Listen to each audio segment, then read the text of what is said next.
Hey guys, it's Anaconda here. I just wanted to do this video real quick. I actually did this after I edited the video you're about to see. Unfortunately, I tried recording the audio in a separate file and the file that I used got corrupted. So you're listening to the mic that's on my GoPro. So I apologize for the poor audio quality. I'm actually in the work. I'm making sure that doesn't happen for future videos. So I just want to let you guys know that before you get started in the video. And I hope that you guys enjoy it. If you do, you know what to do. Like, comment, and subscribe. If not, leave a dislike and a comment explaining why. You guys have a good one, and I'll see you in the next video. Alright guys, as I said it before the transition that I was going to pull up my next gun, which was laying on the ground. Technically I bought this one next, / built it. I mainly built it myself. The only thing I really didn't do is put the barrel to the upper receiver. I got scared away by some things that were on the internet, only to find out it's actually not that difficult and I wasted my time. But anyway, this is, a lot of you recognize it, my AR-15. It is not an M16, it is not an M4. The reason why I say that is because it only shoots semi-auto. M16 can do burst and semi-auto, M4 can do burst, semi-auto, and full auto. This one only shoots semi-auto because I do not have an FFL to own a full auto rifle. Like I said, I built this from scratch to include the trigger assembly inside. I did not do a drop-in trigger assembly. I actually had to do it piece by piece. It was not fun. They got tiny little pins and springs, so that was quite difficult. Let you guys get a close-up of it. Love that compensator at the end.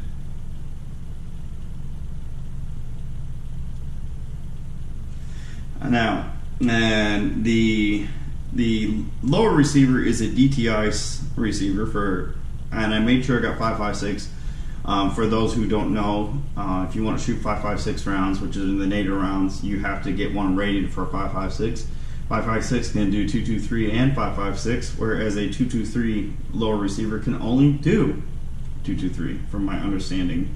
Do I know exactly why? No, not really. I didn't care enough to figure it out. I just knew I wanted to make sure I could shoot 5.56. The receiver wasn't that expensive anyway, so it's not like you had to pay a whole lot more just to have 5.56 capabilities. But anyway, we're going to start from the back to the front to tell you what I got in there. I already told you about the lower receiver. I'll tell you about the upper receiver when I get to it.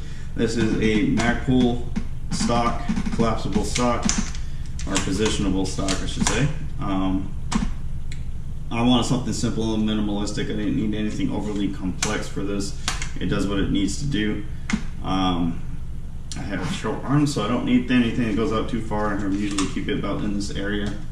I really enjoy it. It's a lot of fun to shoot.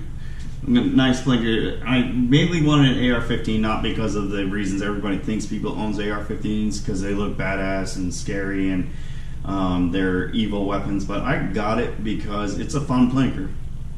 At the time when I last shot this, 5.56/223 rounds are actually really cheap to shoot, and that's what I'm all about. When I'm shooting something like this, most of the time I'm out to do it to have fun. I'm not out there to go hunting. I have thought about taking this hunting someday, but I haven't been hunting before, so I'm not in a hurry to do it.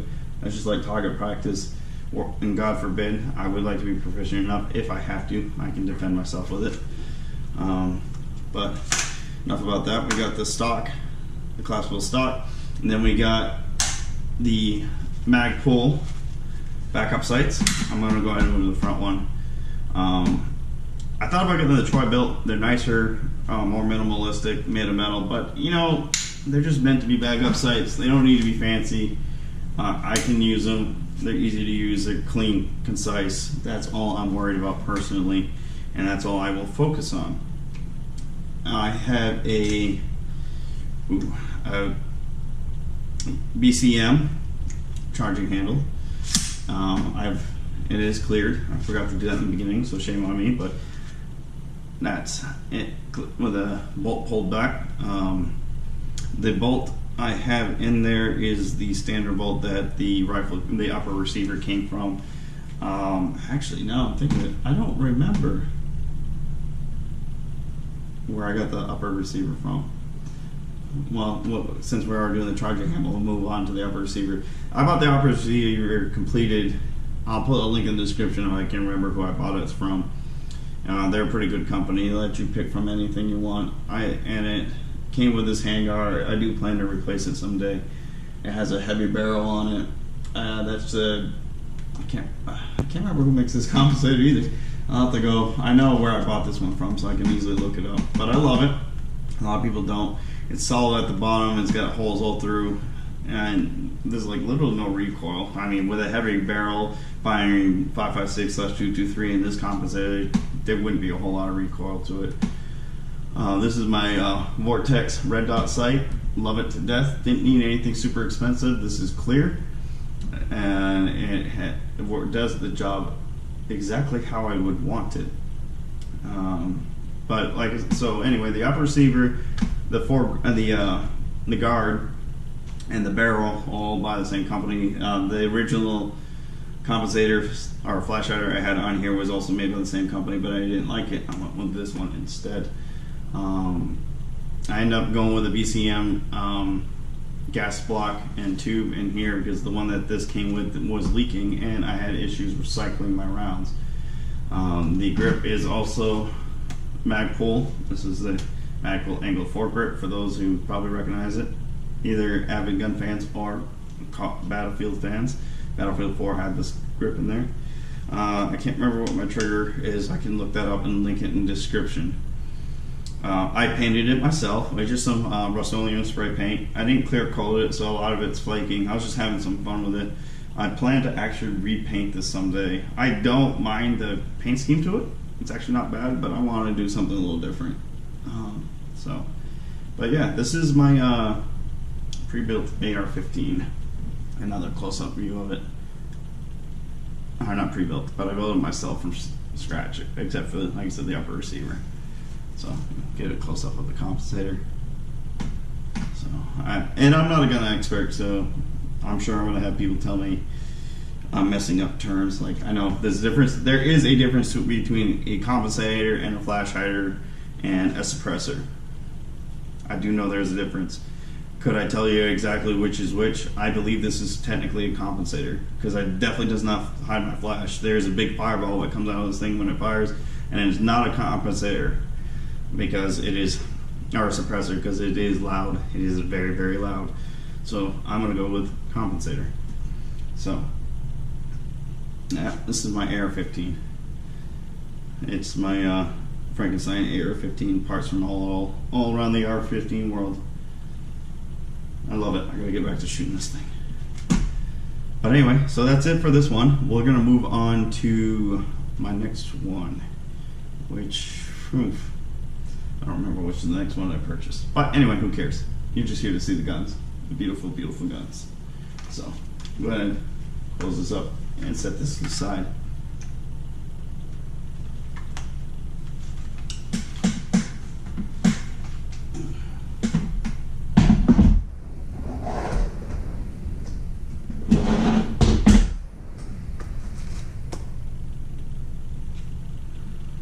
Alright, okay,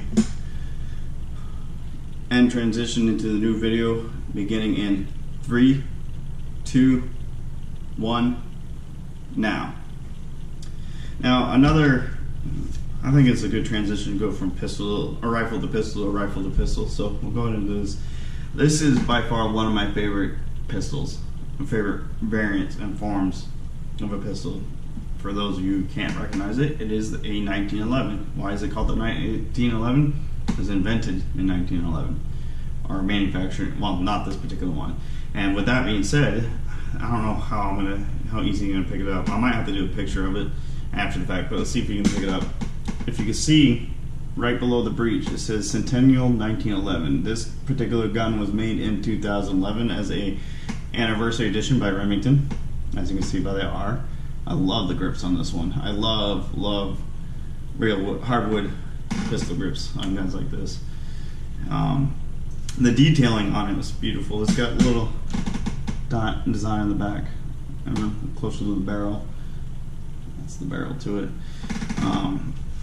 I've always wanted a 1911, along with an M1 Garand, which I do not own yet, but I do plan to have one someday. But I do have its predecessor, as some of you may have seen in my shooting video, the M1A/M14. And those three, the M1911, the M1 Garand, and the M1A/14 are guns that I wanted to own more than anything, and I own 2 or 3. How's this particular gun shoot? It feels great in my hand. It's a little heavy. This one's a. Let's go ahead and clear this out. I see. So there's no round in there, as you can see. However, you cannot see through. Why can't you see through? Because I did have a mag in there and left it in there on purpose. This is a 7-round magazine, 7+1. So this can carry up to 7+ round. Obviously, you can buy extended mags if that's not enough for you. I mainly use this for target practice. I do keep it loaded from time to time, home defense, and that's mainly to make sure I spread the wealth and I can go all around my house. Anywhere in my house, I have something to defend myself if need be. It is a 45 caliber round. Obviously, for defense, I use hollow points. For non-defense, I just use the cheapest complinking bullets I can use. I bought this actually back after I got back from my second deployment to Al Dhafra. Well, it's my first deployment to Al Dhafra, but my second deployment in general. And I loved it. I'm in love with this thing. I love that sound. And then it's a hammer, and it does have a trigger safety. It or grip safety. It does not have a trigger safety. It does have a regular safety too, right here. It's a slide safety, so I can't pull it back. I can't, and it doesn't let me pull the trigger either, even though I'm gripping the safety. So if I put it down, the hammer goes forward. Yeah, I love this gun. I just see the downside to this video. I want to get back into shooting, which means I have to buy ammo for almost every single one of these firearms again, which is a shame. But anyway, so that's enough with the 1911. We're going to go ahead and move on to my next rifle. It will be my shotgun. I have to go get it and clear it out because I have it set up and loaded for home defense. And obviously, I don't want it loaded while I'm doing this video. So if you guys give me a second, I will be right back. Well, guys, I hope you enjoyed this video, the second part to my gun collection series, 2 out of 4 down.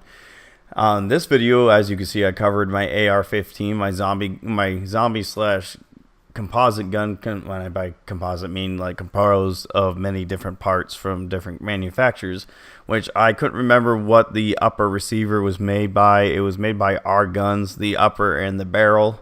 I will put a link if I can find it. I don't know. I haven't been to the site since I built this gun, so I don't know if they still have this upper receiver available. But it's the AR-Guns heavy barrel. I know that much. So I originally had the AR-Guns flash hider on there, but I took that off. But anyway, guys, I am actually in the middle of Hurricane Michael as I edit this video, and hopefully I can get it uploaded tonight. If not, we'll see. I don't know how much longer I'll have power. The wind is starting to kick up. So for those of my viewers who are or were in the path of Michael, I hope you are staying safe and you were able to get through this unscathed. And I wish you all the best. Right now, I think it's a Cat 1, and the eye is supposed to hit us around 2 a.m. So I'm not overly worried about it. We'll see what happens as time goes on. But I hope I find you all well, and I hope to see you guys in the next video. I will probably upload part 3 next Thursday. I'm going to do a different video for Monday because to break it up a little bit, make sure I'm hitting all my categories. So I hope you guys have a good one. I hope you enjoy your evenings or your day, whatever time you're watching this, and I hope to see you all in the next one.